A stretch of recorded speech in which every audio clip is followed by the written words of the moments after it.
Football is where we kick off. Now, increasing the pool of local-based players in the senior Reggae Girls squad is on the mandate of the coaching staff as they begin preparations for the 2019 FIFA Women's World Cup in France. As we hear in this report from Karen Madden, the backroom staff will continue to put the players' interest at the forefront. Since Wednesday's historic qualification by Jamaica's Reggae Girls, increased support has been coming in for the team. Speaking on Hits 92 FM's Girls Sports Club on Friday, head coach Hugh Menzies revealed that he has already received interest from close to 20 players across the diaspora interested in representing the World Cup-bound team.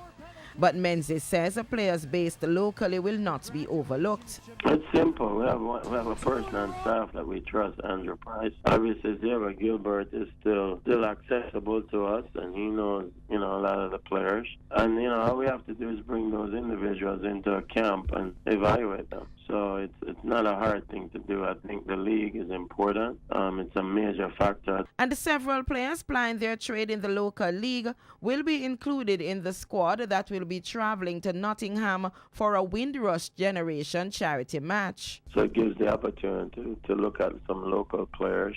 As far as we're going to look at the pool of players, and then obviously the experience of traveling to Europe and playing in Europe. Yeah. So that's what we're going to do, and kind of gauge the whole setup there and kind of see if, do we need to keep doing more friendlies in Europe to get ready for France. But, I think it's a great cause. Obviously, it's an historical cause, and we're happy that we were selected to be part of that tradition. And with both Menzies and assistant coach Lauren Donaldson working on a voluntary basis for 4 years in response to a request from Reggae Girls ambassador Sidella Marley, we asked the head coach if that arrangement will continue into 2019. Well, obviously we want to make sure that the females are taken care of first, because I think we do have some players that are making some sacrifices just to be on this team. So, we want to solidify that first. Yeah. And then, we need to make sure we have a budget that's put in place for us to prepare for the World Cup, and then after that we need to sit down and talk about, what type of compensation we can start getting.